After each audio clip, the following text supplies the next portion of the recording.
2016 প্রথম দিকে তার উদ্বোধন করেন শোভন চট্টোপাধ্যায় এবং অরূপ বিশ্বাস।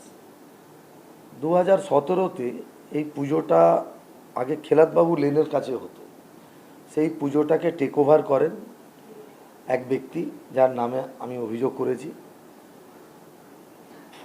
রাস্তা থেকে পুজোটাকে নিয়ে চলে আসেন টালা পার্কে। টালা পার্ক উত্তর কলকাতা নয়, কলকাতার একটা ঐতিহ্যমণ্ডিত পার্ক। মানে আমি আমার ছোটোবেলায় সেখানে অরুণলাল, সম্বরণ ব্যানার্জি, চেতন শর্মা, উৎপল চ্যাটার্জি, সাগরময় সেন শর্মা, প্রণব নন্দী, পলাশ নন্দী, ইন্দুভূষণ রায়, আরও হয়তো 10-15টা নাম বলতে পারি। ওই মাঠে সিএবি পরিচালিত জেসি মুখার্জি পিসেন্ট ট্রফি বা বাকি সিএবির খেলাগুলো ওই মাঠে নিয়মিত হতো। 3খানা ক্লাব আছে ওই প্রেমাইসেসের মধ্যে, মানে পার্কের ভেতরে: পাইকপাড়া স্পোর্টিং, উত্তরপল্লী এবং বেলগাছিয়া ইউনাইটেড। এই 3টে ক্লাবই সিএবি অনুমোদিত। এদের প্রতিনিধিরা সিএবি নির্বাচনে ভোটদানে অংশগ্রহণ করে। এটা ছিল ক্লাবের অতীত। 2016-র পর ওই ব্যক্তি নিজের প্রভাব খাটিয়ে তৃণমূলের বড় বড় নেতাদের আশীর্বাদে মাঠের দক্ষিণ দিকটা পুরোপুরি ইনক্রোচ করেন, পার্মানেন্ট স্ট্রাকচার বানান। 10টা বাথরুম বানিয়েছে, এখনও আছে।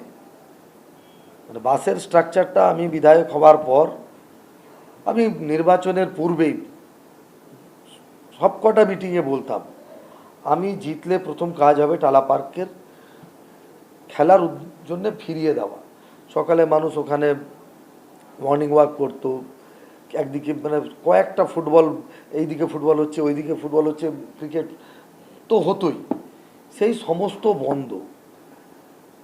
পরিবেশ দিবস 5 তারিখ পশ্চিমবঙ্গ সরকার সিদ্ধান্ত নিয়েছিল গাছ লাগানোর। যে ডিপার্টমেন্ট, বটানি ডিপার্টমেন্ট যারা গাছ লাগায়, তারা আমাকে বলল 2016-র পর তারা মাঠ দেখেনি, 10 বছর পর তারা মাঠে ঢুকলো। এই রকম একটা পরিস্থিতি ছিল।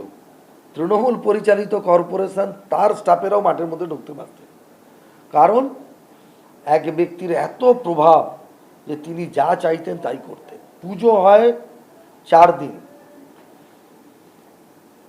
অনেক জায়গায় আছে যেখানে প্রতিমা 3-4 দিন এক্সট্রা থাকে, সরকারের যে গাইডলাইন থাকে, সেই লাস্ট দিনে তারা প্রতিমা বিসর্জনের জন্য নিয়ে যান।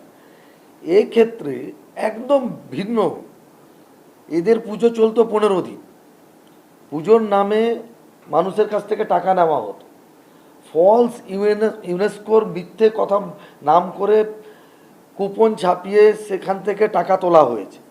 সরকারি জায়গায় আপনি ব্যবসা করলে তার পারমিশন নিতে হয়, তার কোনো বৈধ কাগজপত্র তার কাছে ছিল না। মাঠটা যখন 90% ক্লিয়ার হয়ে গেছে, তখন আমি সিদ্ধান্ত নিলাম এর তদন্ত হওয়ার প্রয়োজন আছে, আর না ওকে অ্যারেস্ট করলে তদন্ত হতে পারে না। তাই গতকাল টালা থানার আমার এফআইআরটা গ্রহণ করেছে এবং এফআইআর কপি তারা আমাকে দিয়েছে। সেই এফআইআরের কপি আমি ইতিমধ্যে আপনাদেরকে পাঠিয়েছি। এই হচ্ছে মূল অভিযোগ। এটাকে কেন্দ্র করে খুব চালাকির সঙ্গে কিছু তৃণমূল নেতাদেরকে সঙ্গে নিয়ে তারা হুইসপারিং শুরু করেছে যে পুজোর কি হবে, পুজোর কি হবে। পুজো হবে, বিজেপির পুজো আটকাবে, এটা কেউ স্বপ্নেও যদি ভাবে তাহলে মূর্খামি ছাড়া আর কিচ্ছু হতে পারে না। পুজো ভালোভাবেই হবে, সম্মানের সাথে মায়ের আরাধনা হবে, আমি নিজেও সেখানে উপস্থিত থাকব। কিন্তু পুজো যেখানে হতো সেখানেই হবে। সবুজ ধ্বংস করে আমি কোনো অনুষ্ঠান আমি মাঠের মধ্যে হতে দেব না। আর শুধু এমনটা নয় যে টালা প্রত্যয়েরই আমি বিরুদ্ধে, ওই মাঠে আমি আর একটা কমপ্লেন রেজ করেছি বেলগাছিয়া ইউনাইটেড ক্লাবের বিরুদ্ধে। আপনারা যান, গোটা কলকাতায় ঘুরুন, কোনো ক্লাবের মধ্যে আপনি ক্রিকেট পিচ স্ট্রাকচার করে কভার্ড রয়েছে আপনি এক জায়গায় খুঁজে পাবেন না। আপনারা আপনাদের ইউনিট পাঠান বেলগাছিয়া ইউনাইটেড ক্লাবের, দেখুন তারা লোহার স্ট্রাকচার বানিয়ে দিয়েছে, ওপর থেকে শেড বানিয়েছে, পেছন দিকে তারা বিনা পারমিশনে নিজের 2টো তাঁবু বানিয়েছে। ওখানে পুরনো একটা আখড়া ছিল যেখানে সবাই এক্সারসাইজ করতো, ওটা সরিয়ে দিয়ে 4টে রুম বানিয়েছে, নতুন সরকার আসার পর বানিয়েছে, কোনো পারমিশন নেয়নি। ইভেন তারা মাঠের মধ্যে দুটো টার্ফ বানিয়েছে, একটা টার্ফে ক্রিকেট ফুটবল দুটোই হয়, আর একটা টার্ফ যে বানিয়েছে সেখানে ব্যাডমিন্টনও হবে, সেখানে লন টেনিসও হবে, সেই রকম একটা কোর্ট বানিয়েছে, সেটাও একদম প্রফেশনাল বানিয়েছে। আপনি চিন্তা করুন, কলকাতা কর্পোরেশনের পার্কে বিনা অনুমতিতে একটি ক্লাব, সিএবি অনুমোদিত ক্লাব, সে ওইখানে টার্ফ বানিয়েছে, 2200 টাকা করে ঘন্টায় ভাড়া দিচ্ছে, বাণিজ্যিক ব্যবসা করছে, অথচ বিনা কাগজপত্রে। আমি খুব শীঘ্রই বেলগাছিয়া ইউনাইটেডের বিরুদ্ধে যারা আছেন তাদের বিরুদ্ধেও আমি অভিযোগ দায়ের করতে চলেছি, কারণ মাঠ খেলাধুলার জন্যে, ব্যবসা করার জন্যে না, এটা বন্ধ হওয়ার দরকার। এইটুকুই আমার পক্ষ থেকে বলার ছিল। একাধিক অভিযোগ এর আগে থেকেও পাওয়া গিয়েছিল, কিন্তু গত সরকারের আমলে তাদের ঘনিষ্ঠতার জন্য কিছুই মানে কোনো ব্যবস্থা নেওয়া হয়নি। এর পাশাপাশি ওই এলাকা ঘিরে এবং শুভর ভিত্তি করা নিয়ে আপনার কাছে নির্দিষ্ট কোনো স্পেসিফিক অভিযোগ এসেছে? আমার কাছে অনেক অভিযোগ এসছে। যারা শুভকে শুভ বানিয়েছিলেন, আমি কারোর নাম বলতে চাইছি না, তৃণমূল কংগ্রেসের 3 জন নেতা আমাকে ফোন করে কংগ্রেচুলেশন জানিয়েছেন যে তারা দলীয় কারণে তার বিরুদ্ধে কিছু বলতে পারতেন না, কারণ প্রাক্তন মুখ্যমন্ত্রীর আশীর্বাদ ছিল তার মাথায়। ইচ্ছা থাকলেও তারা মাঠটাকে পরিষ্কার করাতে পারেননি, ইচ্ছা থাকলেও শুভর বিরুদ্ধে কোনো তদন্ত তারা করাতে পারেন। তারা জানতেন যে তিনি যা করছেন সবটাই অনৈতিক।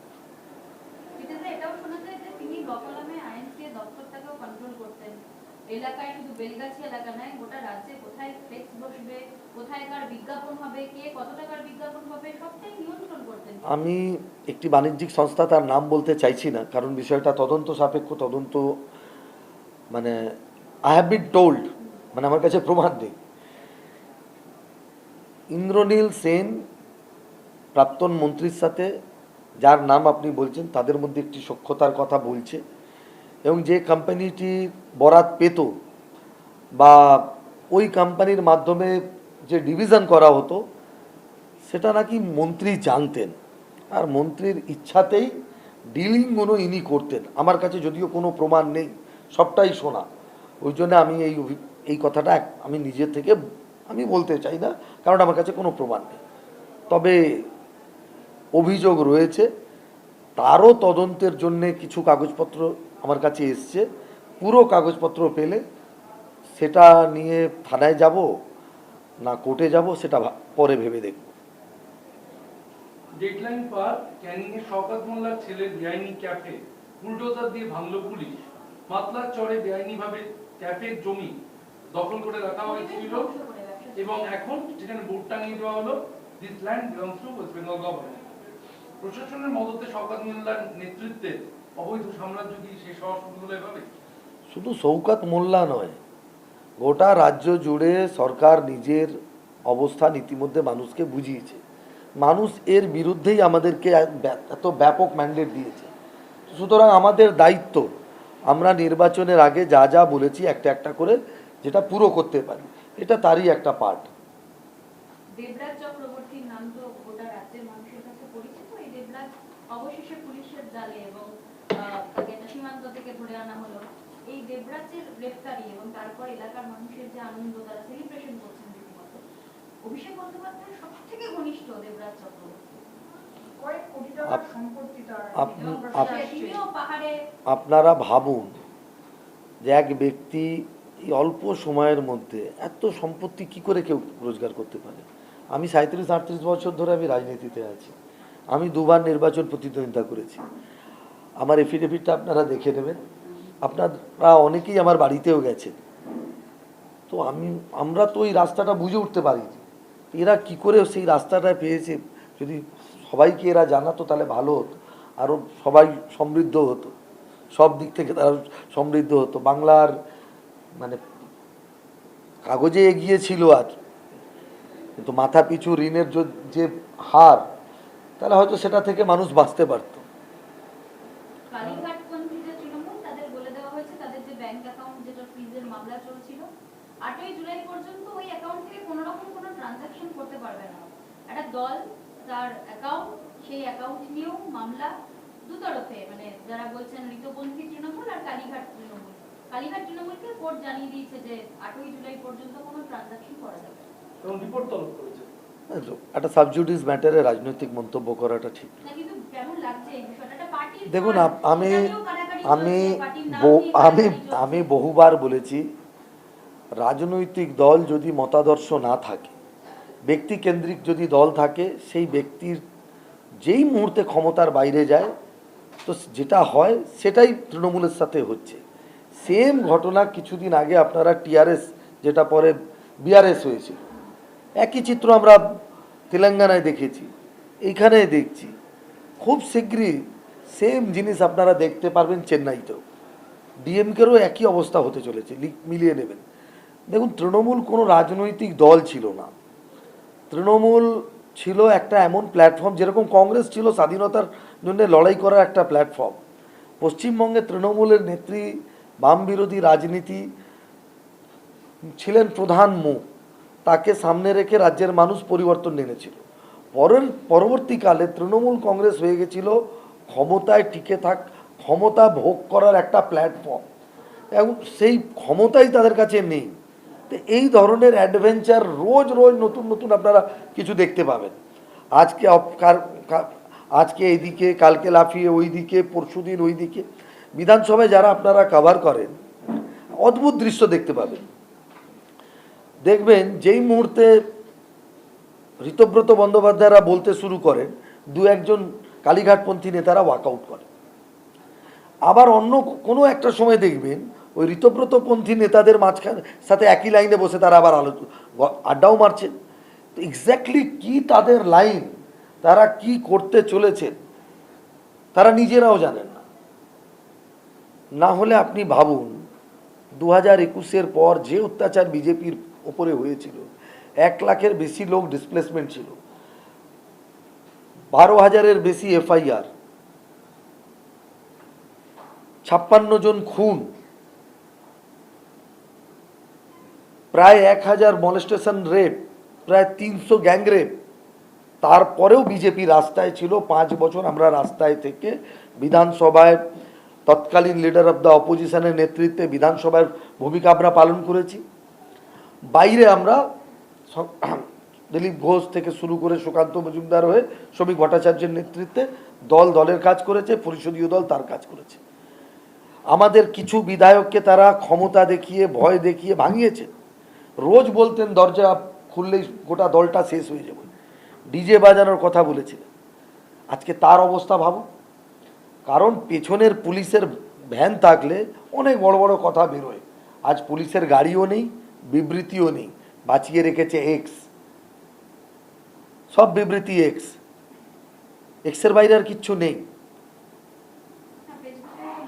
এই একই লাইভ করে দেখিয়েছেন গতকাল যে আপনারা হামলা করছেন, ডিম ছুটছেন, ডিমের সাথে বেগুন ফ্রিতে দিয়েছেন, আপনারা বলেছেন আপনারা বেগুনও ছুঁড়েছেন, আপনাদের বাঁদরের বাচ্চা। বিজেপি এটাকে এন্ডোর্স করে না। যারা করছেন তারা ভুল করছেন, অন্যায় করছেন, অকারণে ডিম ছুঁড়ে এইসব কারাপ্ট লোকেদের ফুটেজ পাইয়ে দিচ্ছে।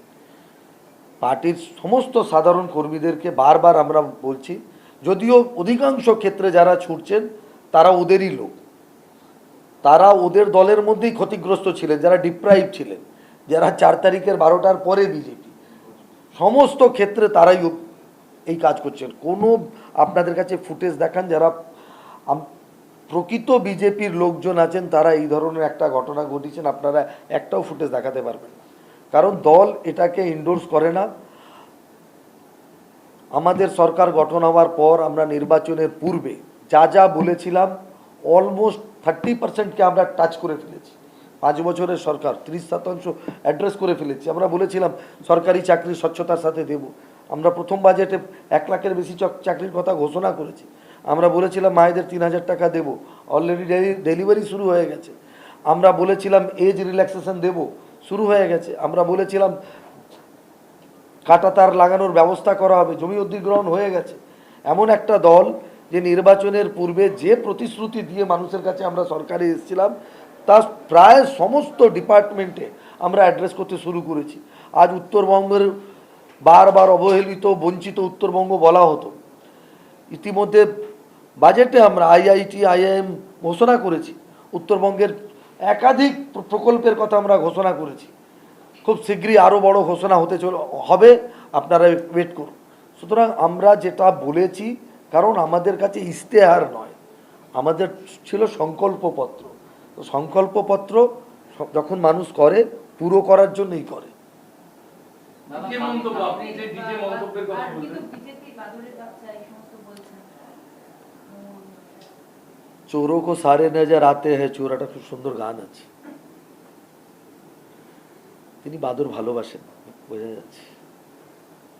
অভিষেক বন্দ্যোপাধ্যায়ের যে ডিজে মন্তব্যের কথা আপনি বললেন, সেই ডিজে মন্তব্য নিয়ে ইতিমধ্যেই যেহেতু ভবানী ভবন তারা তদন্ত করছে, রিজু দত্ত বিক্ষুব্ধ তৃণমূল নেতা, এই ভোটের ফলের পর ফেসবুকে তিনি বিপ্লবী হয়েছিলেন, সেই রিজু দত্ত আজকে হাজিরা দিলেন ভবানী ভবনে এবং বেরিয়ে অভিষেক বন্দ্যোপাধ্যায়কে প্রশ্ন তুলে বললেন যে অভিষেক বন্দ্যোপাধ্যায়ের কণ্ঠস্বরের নমুনা দিতে এত ভয় পাচ্ছেন কেন, বারবার আদালতে যাচ্ছেন কেন, বুঝতে পারছি না। উনি যা বলছেন জনসমক্ষে বলেছেন, তারপর আবার এত কি? আমি সব বলে এসেছি যা যা, আমি ভেতরেও তাই বলেছি, আগামী দিনে ডাকলে আবার আসবো। এই যে রিজু হঠাৎ করে অভিষেকের দিকে প্রশ্ন তুলছেন, এই ভোটের ফল প্রকাশের পর বিক্ষুব্ধ হয়েছিলেন রিজু দত্ত, এবং অভিষেকের নমুনায় জটিলতা কেন? এটা তো রিজু ভালো বলতে পারবেন না, এটা ওদের দলের ব্যাপার, এখানে আমাদের আর বলার কি আছে। আমি বলছি এই ধরনের আরো অনেক রিজু আসবে। চিন্তা করুন, একই দলের এমএলএ সরকার চলে যাবার পর এমএলএদের সই জাল করে, তো সরকারে তার মানে এরা কিভাবে সরকারটা চালিয়েছে এখান থেকে বোঝা যেতে পারে। কোনো নিয়ম কানুন ছিল না, এটা থেকে তো প্রমাণিত হয়। তার দলের লিডার অফ দ্য অপোজিশন ঠিক করবে, সেখানেও সই জাল করতে হয়। মানে নিজের দলের এমএলএদের উপরে আস্থা বিশ্বাস নেই বলে তো এটা করতে হলো। কন্ট্রোলের কথা বারবার বলতো, আমি গুন্ডা কন্ট্রোল করি, দলই কন্ট্রোল করতে পারছেন না গুন্ডা কন্ট্রোল করতে। পেছনে পুলিশের ভ্যান থাকলে বিমানবাবু অনেক বড় বড় কথা বলতেন। আমার মনে আছে 2011-র পর সিপিআইএম আইন অমান্য ডাক দিয়েছিল, বিমানবাবুর হাত ধরে পুলিশ বাসে তোলে। ওই একটা আইন অমান্যর পর, এখন ওনার যা বয়স, ওনার পক্ষে করাও সম্ভব না, কিন্তু পরবর্তীকালে 5 বছরে কোনোদিন বিমানবাবু বুদ্ধবাবুকে রাস্তায় লোক দেখেন। কারণ ওই যখন আপনি অভ্যাস হয়ে যাবে না, পেছনে গাড়ি, সামনে হুটা, পেছনে টেল কার, ওখান থেকে বেরিয়ে রাস্তায় নামাটা এত সহজ নয়। এই যে ডিল নিয়ে বারবার একটা প্রশ্ন আসছে যে, এবং আপনাদের দলের একটা ফার্ম স্ট্যান্ড ডক্টর রবিবাবু বলেছেন যে এর পেছনে মানে আপনাদের কোনো ব্যাকিং নেই বা কিছু নেই, কিন্তু এই যে বারবার হচ্ছে, এটাতে কি কোনো দলের ডিসিপ্লিনের মধ্যেও একটা ফোকাস আনছে যে মানে maybe the party leadership, top leadership is losing it's control over the ground level cadets, মানে গ্রাসরুট লেভেল? এত সরলীকরণ ঠিক নয়, ট্রিমেন্ডাস আউটরেজ রয়েছে, এটাও ধরতে হবে। এটা থেকে প্রমাণ পাচ্ছে যে কতটা আউটরেজ রয়েছে, এটা সবাই জানে, এটা ডিম মারলে কিছু হয় না। কিন্তু তারপরেও যে বা যারা এটা করছেন, এটা উচিত নয়, এই নোংরামি করা উচিত নয়।